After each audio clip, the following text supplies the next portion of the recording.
Africa Content TV.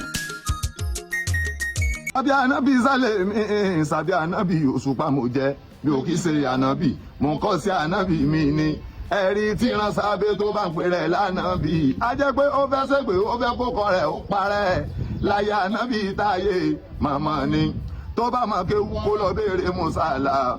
Sabi Anabi Muhammad ló jẹ́. Ẹ̀yin tèmi mọ̀náfíkí ló ṣe sọ̀rí ọlọ. Lórúkọ ló fi jáde láàrin SAABE.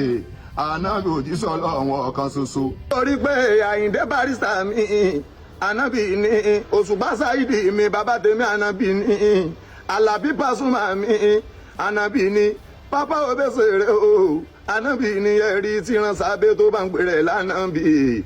Ó fẹ́ ṣègbè, ó fẹ́ kókọ rẹ̀ ó parẹ́, láyé Anabi táyé màmá ni. Tó bá máa kéwú kó lọ béèrè Musala. Sabi Anabi Muhammad ló jẹ́. Mọ̀náfíkí ló ṣe sọ̀rí ọlọ. Lórúkọ ló fi jáde láàrin SAABE. Anabi òjíṣẹ́ Ọlọ́run ọ̀kan ṣoṣo. Ìmísí Ọlọ́run làwọn olórin fi ń pèdè. Ọlọ́run ọba ń gbẹ̀mú wa sọ̀rọ̀. Àyàfó lórin tó forin kọ̀kọ̀ púpọ̀. Ìlànà tún láì Ọlọ́run dẹ̀ máa bá. Ẹyẹ àtàbó náà ìsọ̀bà òyìn òṣùpá mọ́.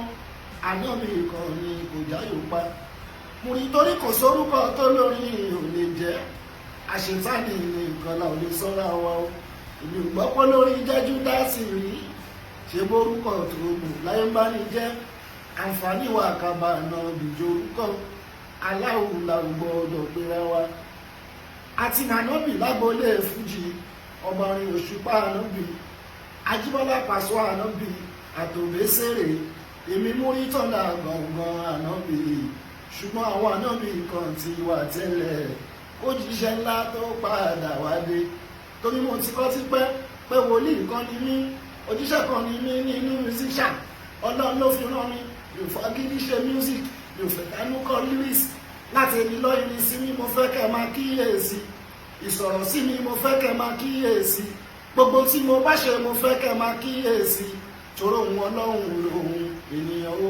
Èmi lòjíṣẹ́ tó sọ gbogbo ọ̀hún ti dé. Oye múrí dé, múrí tọ́jà ló pé dé múrí.